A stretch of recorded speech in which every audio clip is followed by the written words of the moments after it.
Salut tout le monde, j'espère que vous allez bien. Bon, c'est parti pour le petit tirage du jour. Donc, le nouvel oracle du Petit Normand.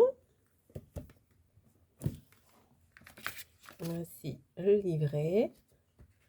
Voici comment c'est dedans. Hop,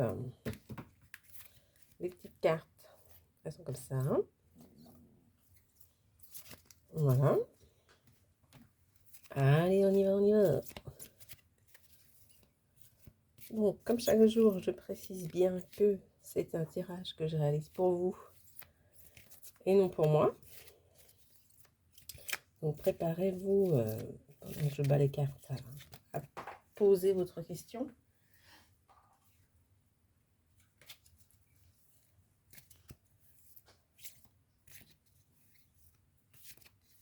Allez, vous êtes prêts? On y va. Tac. Tac.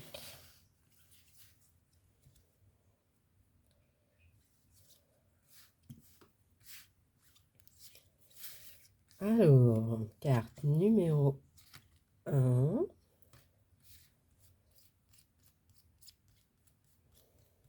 Carte numéro 2 et carte numéro 3. C'est parti. Donc maintenant que vous avez posé votre petite question, vous avez vu où est-ce que j'ai tiré les cartes, il va falloir choisir la vôtre.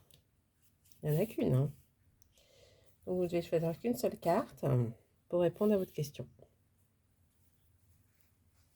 Elles sont là. Carte 1, carte 2, carte 3. Vous êtes prêts?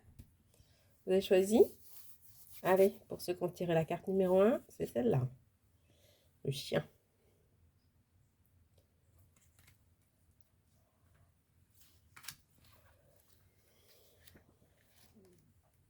Alors, le chien.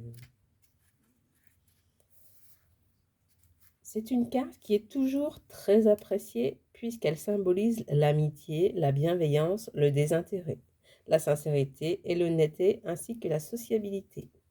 Lorsqu'elle apparaît dans un tirage, elle signale que le consultant est bien entouré et qu'il peut compter sur ses amis. Lors d'une question sentimentale, c'est la lame représente... je recommence. Lors d'une question sentimentale, cette lame représente le compagnon loyal et fidèle, le partenaire qui sera toujours là. C'est le symbole même de l'écoute, de la réciprocité des sentiments, mais aussi de la complicité et de l'affection. Dans un tirage professionnel, le chien indique que le consultant trouvera du soutien auprès d'un collaborateur, d'un collègue ou d'un supérieur. Ouais. Carte numéro 2. Le cavalier.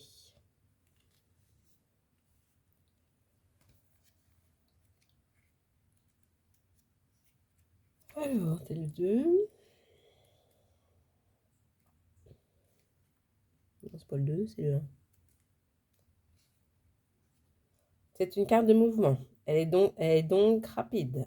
Son influence exerce sur une période rapide. C'est la lame des bonnes comme des mauvaises nouvelles qu'elle est... Décidément, décidément.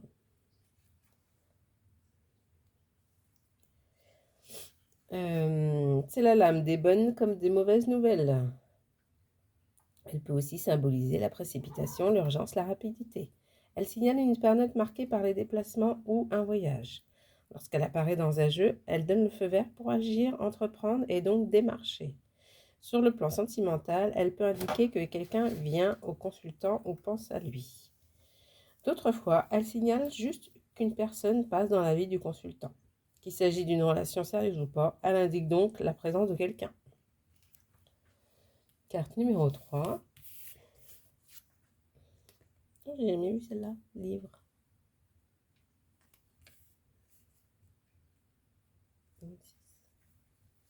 Petit fait, toi, là. Gros chat. 26.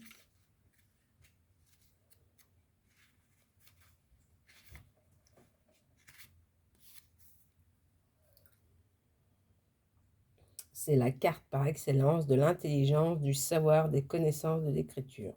Souvent, elle indique que le consultant est était dans... Oh là là là, c'est laborieux aujourd'hui, hein. C'est plus que misérable même, hein.